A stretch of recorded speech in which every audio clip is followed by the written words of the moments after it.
Alô, você ligado no canal Papo Técnico, lugar destinado para entrevistas com treinadores e ex-jogadores de futebol. Hoje vamos bater um papo com um ex-atacante de futebol, Simval. Mas antes faço convite para você deixar seu like, deixar sua inscrição e o seu compartilhamento para não perder absolutamente nada que acontece no canal Papo Técnico aqui no YouTube.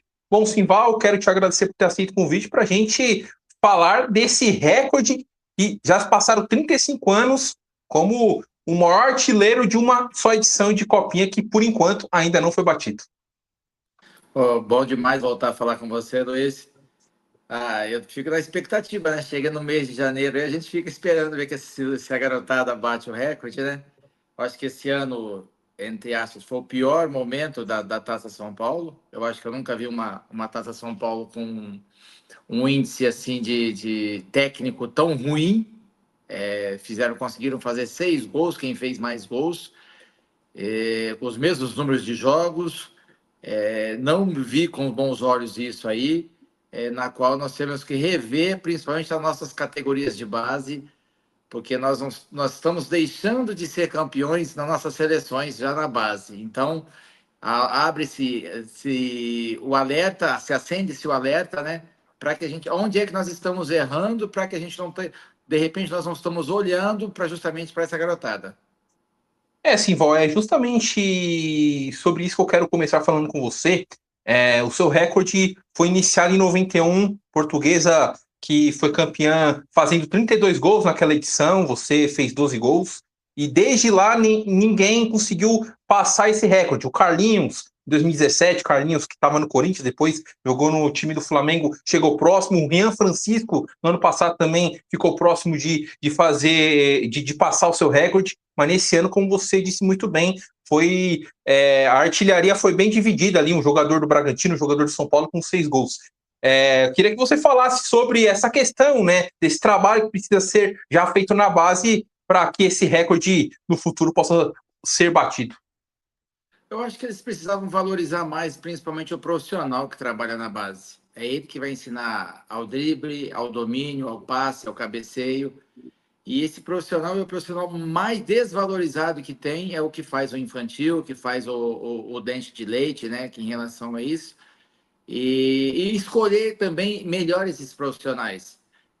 Eu acho que esses profissionais deveriam ser profissionais que sabem bater na bola, que sabem cabecear a bola.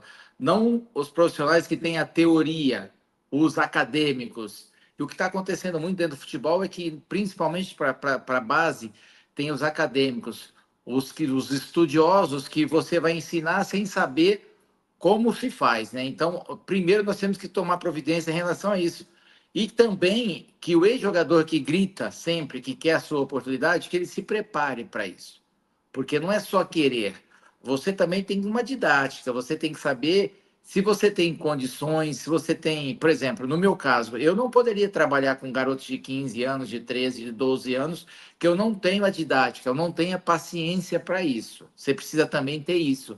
Eu já deveria, no meu caso, de 17 em diante, é onde eu deveria, eu acho, né? Muitas vezes, como eu não tenho essa experiência, eu não tive essa oportunidade também, mas eu acho, pelo que eu vejo, é o que eu tenho mais tato para se trabalhar em relação a isso. Então, muitas vezes, os clubes precisam saber também não errar nesse profissional se ele é para determinadas categorias. E Simval, você acredita que o camisa 9, aquele jogador o centroavante, no seu estilo, fazedor de gols, não tem mais hoje, falando de futebol brasileiro, falando dessa função começando na base, como você foi em 91 fazendo 12 gols na Copa São Paulo? Hoje o treinador, principalmente o treinador que não jogou, né? O treinador, o acadêmico, ele quer jogador de beirada. O cara que é direito tem que jogar na esquerda. O cara que é esquerdo tem que jogar na direita. E o centroavante, muitas vezes, eles não querem. Para você ter uma ideia, eu não concordo, mas eu vou falar o quê? Ele ganha tudo. O Palmeiras é um exemplo que o Palmeiras não joga com atacante. Todo atacante que chegou no Palmeiras, atacante, ele não conseguiu se criar. Ele passou meses e foi transferido para um outro clube, foi mandado embora. Que o sistema de jogo que o Palmeiras faz não prevalece centroavante. Assim como outros, né? Outros treinadores também, eles abdicaram do centroavante. Então, os números de gols hoje feitos são bem menores. E a parte de tudo isso também, que hoje em dia o lateral direito ele não quer mais saber de cruzar. Ele quer cortar por meio e chutar para gol. Todo mundo quer fazer gol hoje, mas ninguém sabe. E fazer gol é difícil, hein? Eu costumo dizer que o centroavante custa mais, porque vou falar para você, tem que ser 12 por 8 sempre para poder. A hora que a bola chega na frente do gol, ele fica pequenininho. Você tem que saber, você tem que nascer para aquilo ali, sabe? Tem gente que, eu digo, o Túlio Maravilha, por exemplo, o Túlio dava raiva de jogar com o Túlio, porque o Túlio não ajudava em nada em relação lá. Hoje em dia, então, de maneira alguma o Túlio conseguiria. Isso é tudo uma teoria, tá? Jogar pelo futebol que é hoje. Só que é o seguinte: a hora que sobrava no pé dele não tinha para ninguém. Tanto é que ele tem os gols que tem aí, mas nós, centroavantes de área, hoje, a nossa dificuldade ia ser muito grande. Eu acho que o Fred, nesse final de carreira, teve problema. Ultimamente, quem tem problema para se jogar também, o Pedro Raul, ele tem problema, porque ele tem que entrar num time que possa se encaixar para ele poder conseguir fazer gols. Porque senão, o sistema em si que se é jogado hoje não prevalece o centroavante de área. E você disse uma coisa bem interessante também. Hoje o centroavante, hoje o técnico pede para ele recompor, né? E isso acaba desgastando muito, né? Então, eu concordo muito no que você disse. E eu quero falar dessa portuguesa de 91. Recentemente a gente teve o falecimento do Écio Pasca, né? Que foi o treinador. Queria que você falasse um pouco da importância dele nesse título da Copinha e também a importância dele na sua carreira.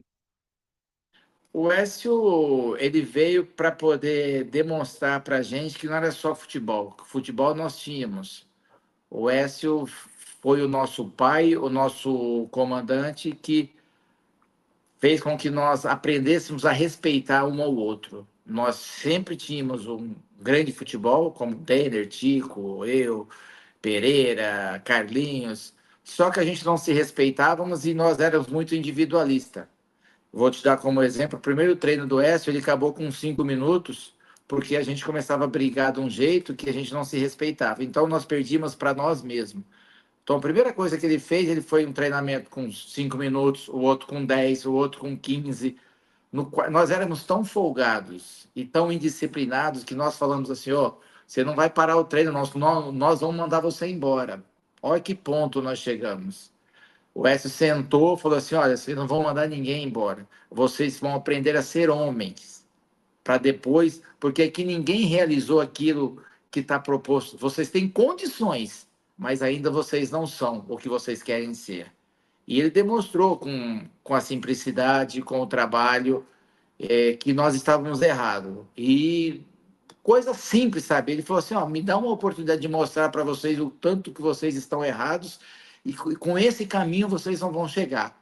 Me dá a oportunidade para mostrar para vocês que se vocês forem por esse lado aqui, primeiro, eu não esqueço nunca uma frase que ele falou assim, ó, primeiro eu quero saber de vocês se vocês sabem que tem aquele que toca o piano e aquele que carrega o piano, tá? Se vocês, aí ele demonstrou, ele chegou, eu lembro como se fosse hoje, ele chamou 7, mais ou menos, falou assim, vocês estão dispostos a carregar o piano? Aí todo mundo, não estamos, estamos. Falou, porque é o seguinte, esses dois, na época, esses dois neguinhos aqui, eles decidem, não tem para ninguém, tá? Então vocês precisam carregar o piano para quem decide. E outra, e nós temos um especialista na frente. Ele, embaixo e em cima, jogou lá na frente, não tem para ninguém também. Então, se vocês carregarem o piano para eles, nós vamos conseguir muitas coisas, tá? E ele falou para mim assim, ó, se você sair de dentro da área, eu te tiro, porque você fora da área, você atrapalha meu time. Então, até nisso tem que ter uma humildade para saber escutar, e não é que ele me menosprezou, ele me jogou para baixo. Ele tentou mostrar para mim no que eu era bom, qual era a minha dificuldade, qual é a minha deficiência.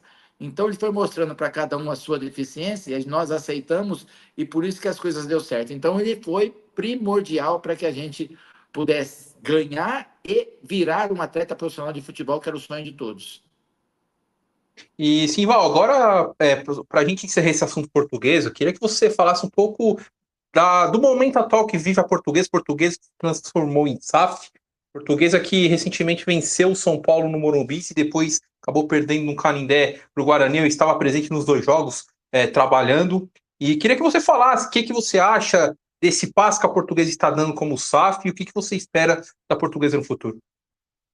Olha, todo começo de campeonato é uma apreensão danada para ver de que maneira vai se portar o time para que a gente não possa cair novamente, né, no Paulista, né? E parece que a gente não corre esse risco, né? Mas é sempre apreensivo, porque como você não tem calendário, você não tem um time fixo, então você tem que estar se formando o time, então você não conhece o time. E a SAF, eu vejo a SAF como um mal necessário. Não tinha como a Portuguesa não virar a SAF, porque se ela não faz isso, ela ia acabar, ela ia desaparecer. As dívidas são muitas, o clube não tem renda para poder pagar o salário dos seus funcionários, então tem muita gente que fala, mas essa SAF é furada, essa SAF não, ela veio. E outra, SAF são investidores. Quem está lá para se ganhar o seu dinheiro, para fazer negócio.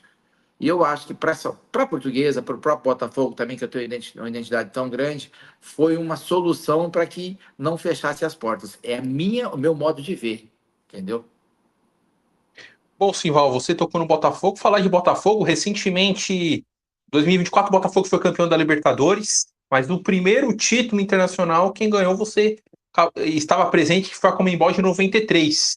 E recentemente teve um documentário no Globoplay, Botafogo e os seus heróis improváveis, que você acabou dando alguns relatos importantes. A gente conversou já várias vezes, inclusive no ano passado, eu te fiz a pergunta se o pessoal que fez parte desse elenco do Botafogo achava que esse título poderia ser mais reconhecido. Esse documentário, como que vocês analisam esse documentário, se vocês ficaram felizes de ter esse documentário contando um pouco da história de vocês, até porque teve muitos jogos que não foram transmitidos, né? Inclusive, no documentário mostra muito bem isso. Olha, nós ficamos muito, mas muito felizes mesmo, né? Isso não partiu do próprio Botafogo, partiu praticamente de torcedores lá que fizeram, mas mesmo assim o agradecimento é enorme. No dia que foi feita a gravação, que eu fui para o Rio de Janeiro, a satisfação de estar ali, podendo presenciar tudo aquilo, podendo estar contando histórias em relação, aí depois assistir recentemente ali, de uma grande valia, onde você pode falar assim para os teus filhos, olha, aí, ó, tá aí, eu acho que eu fiz alguma coisa boa dentro do futebol, naquilo que eu me propus. Eu tinha um sonho de ser jogador de futebol, eu realizei o sonho, aí do meu sonho eu consegui ser campeão dentro de um grande clube, como o Botafogo, dentro do Maracanã, sabe? Agora, em termos de valorização, todo mundo quer um pouco a mais, né? Eu acho que agora nós muito menos a gente vai ser lembrado pelo fato de que o Botafogo é campeão agora, é campeão da Libertadores, campeão brasileiro. Só que eu acho que ninguém vai ser igual nós fomos. Raiz, nós somos na base da garra, de sem o salário, fomos na base da vontade mesmo, sabe? Então é isso que a gente tem que ter para dentro, tem que ter para gente, que a nossa conquista fez com que a gente fizesse um alicerce muito grande para nós.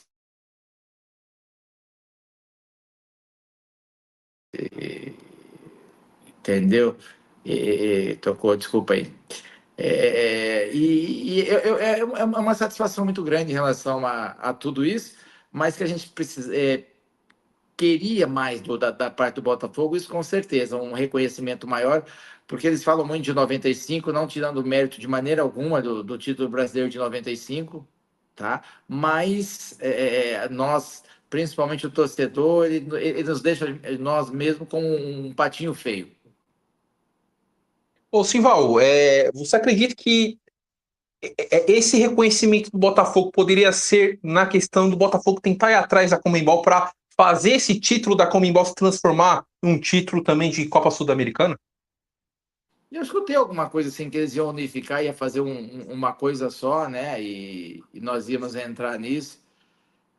Rapaz, eu não sei, sabe? Eu acho que eu só tenho agradecimento. Eu acho que a bola deu muito mais para mim do que eu dei para a bola, sabe? E eu não tenho muito que se queixar, não, cara. Eu tenho só que agradecer ao Botafogo, Eu acho que eles fizeram homenagem para a gente com 20 anos, com 25, com 30.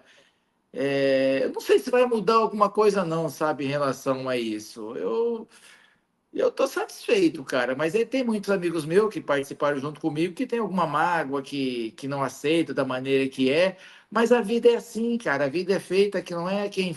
Quando chegam na porta da sua casa, simplesmente, quando toca a sua campainha, você pergunta o quê? Quem é, não é? Não é quem foi.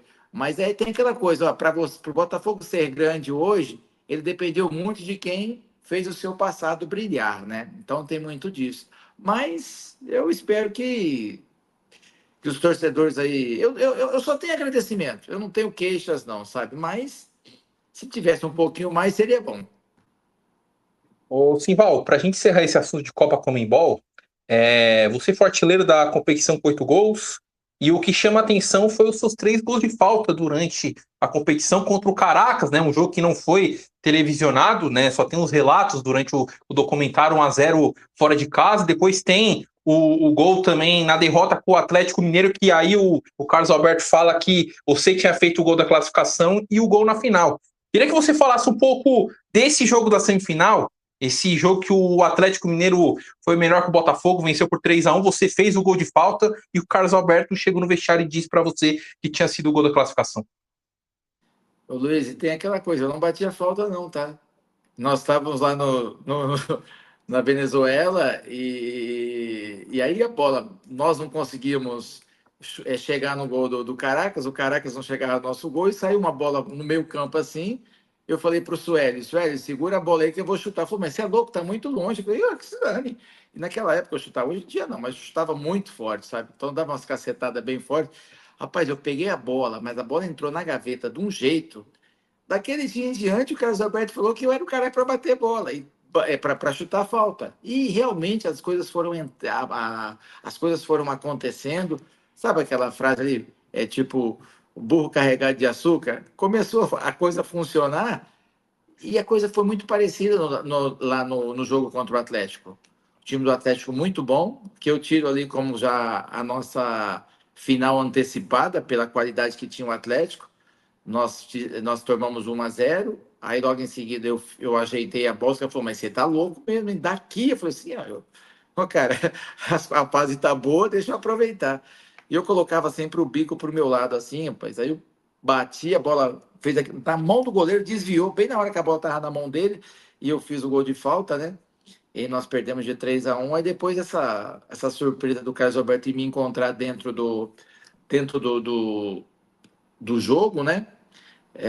Dentro do campo, quer dizer, desculpa aí, para poder falar para mim que eu tinha feito o gol da classificação. Eu falei, Carlos Alberto, nós perdemos de 3-1. Falei, não, 3-0 a gente não reverte, não, porque o time deles é muito bom.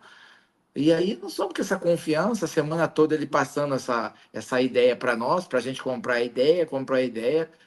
E nós acreditávamos sempre naquilo que o Carlos Alberto falava para a gente, sabe, cara? Em todo momento. Tanto é que quando começou a competição, ninguém sabia nem o que era a Copa Comebol, não sabia nem o que nós íamos disputar uma Sul-Americana. E ele foi introduzindo e que nós éramos capazes. E tanto é que nós chegamos no jogo de volta no Caio Martins contra o Atlético Mineiro e nós atropelamos o Atlético, um time muito superior ao nosso, muito, muito. E nós fizemos os 3-0 que era preciso para a gente ir para a final. Bom, Simval, esse é o terceiro papo que a gente tem, né, desse ciclo de papo técnico, já vai completar 2 anos, e a gente já falou de muitos assuntos. Um assunto que eu não toquei com você, que eu quero tocar para a gente poder encerrar esse nosso bate-papo em 2026, é aquela goleada pelo Vitória contra o São Paulo 5-1 pelo Campeonato Brasileiro, que você marca 2 gols, inclusive um de pênalti e o outro de bicicleta. Vitória que na época era treinado pelo Ricardo Gomes. A coincidência daquele ali, as coisas de bastidores. Na quarta-feira nós fizemos um Bavi e a frente era eu e Bebeto. E nós saímos, aí jogou eu e Bebeto na frente, antes de começar o jogo, caiu as luzes da Fonte Nova, e aí voltou bem na hora de soltar a bola. E aí o Iranildo fez um gol de falta para o Bahia, 1-0, e eu deixei o Bebeto na cara do gol. Eu toquei Bebeto na cara do gol e errou o gol. A torcida do Vitória todinha começou a xingar o Bebeto de um jeito, começou a vaiar Bebeto, um rolo do caramba, tal. O Carlos Alberto, ó, o Ricardo Gomes vai emitir o Bebeto, faltando 20 minutos, o estádio abaixo só para vaiar ele. Aí nós perdemos o jogo, o Bavi de 1-0, e no sábado tinha o jogo contra o São Paulo. Na sexta-feira foi feito um coletivo e o Ricardo tirou o Bebeto, colocou o Vitor no lugar do Bebeto. E nessa aí o Bebeto vai para o banco, não vai para o banco. E aí o Bebeto foi dormir junto com a gente, porque na concentração sempre 2 em 2, né? E o Bebeto foi lá para o nosso quarto, ele, Sandoval, o Vitor, o Chiquinho na época, e o Bebeto começava a perguntar se por um acaso ele deveria ir para o banco ou não. Eu falava, Beto, porra, ir para banco de Simval eu não iria, né? Aquela coisa, eu por mim. E aí foi aquele suspense, vai para o banco, não vai para o banco, vai para o banco, não vai para o banco, e o Bebeto em dúvida, aí a Denise, a esposa dele, para perguntar se ele ia, se ele não ia. Resumindo, quando deu 1h30 da tarde, o Bebeto resolveu que não ia para o banco. Aí aquele tumulto todo, né? A imprensa toda, o Bebeto não vai, sai da concentração e vai embora, aquele rolo todo e tal. E nós começamos o jogo, aí eu e o Vitor na frente, nós saímos perdendo de 1-0. Aí, logo em seguida, eu fiz o gol de bicicleta. Olha que nós perdemos de uma. Começou, o Beto fez o gol do São Paulo, a coisa meio que complicou para a gente, mas no final deu tudo certo. Nós metemos 5 naquele jogo ali, e logo na sequência, o Ricardo, para não ter erro, já falou que o jogo quarta-feira contra o Vasco seria esse mesmo time que não ia mudar ninguém. E aí, tipo assim, meio que o Bebeto não teve mais espaço, e eu tenho essa coisa comigo, o Bebeto, eu coloquei o Bebeto no banco, hein? O meu ídolo, eu consegui jogar no lugar do meu ídolo. E era um São Paulo que tinha sido campeão paulista contra o Santos, depois tinha sido vice-campeão da Copa do Brasil contra o Cruzeiro. Era um São Paulo ali treinado pelo Liverpool, e foi um jogo bem interessante, com você fazendo o gol de bicicleta. Simval, quero te agradecer por ter aceito esse convite, para a gente mais uma vez ter batido esse papo, falar da história do futebol, e faço convite futuro para a gente poder voltar aqui e sempre deixar em evidência essa marca especial na Copinha. Mas não, eu agradeço e até peço desculpas aqui. E é sempre bom estar podendo falar com você, podendo falar de futebol. E esse recorde eu fico igual. Brincar um pouco, né? Eu fico igual o Vampeta. Quando começa a Copa São Paulo, eu fico igual o Vampeta. Ó, eu tô torcendo pra molecada, viu? Você sabe que é interessante que meus amigos ficam ligando. Ó, você viu lá, hein? O moleque fez 2, hein? O outro fez 3, hein? Esse ano vai, né? Gostoso. Olha o que eu acabei de ganhar hoje ainda. Me deram de presente. Até eu peguei aqui para poder mostrar para você. Ó que legal. Dá para ver aí? Dá. Ó. Muito legal aqui, ó, me deram de presente, fizeram e mandaram para mim, sabe? Falou, ó, que show de bola, ó. E é aquela Exatamente, coisa, né? né? É umas Tem que deixar. coisas que a gente tem que se apegar, né? Que a saudade do futebol, do tempo que jogava é grande, então é onde a gente agora se apega naquilo que foi feito de bom dentro do futebol, né? E agradecer por tudo e vamos ver se essa molecada, como diz o Neto, né? Larga de ser pé de rato e consiga bater esse recorde, porque o recorde foi feito para ser batido, né? Mas eu espero que possam rever, principalmente, e valorizar esse profissional da base, principalmente esse profissional formador. Então é isso, Simval. Agradeço você pelo papo. Esse foi o ex-jogador Simval. Se você gostou do bate-papo, faço convite para você deixar seu like, a sua inscrição e o seu compartilhamento para não perder absolutamente nada que acontece no canal Papo Técnico aqui no YouTube. Então é isso. Até a próxima. Tchau!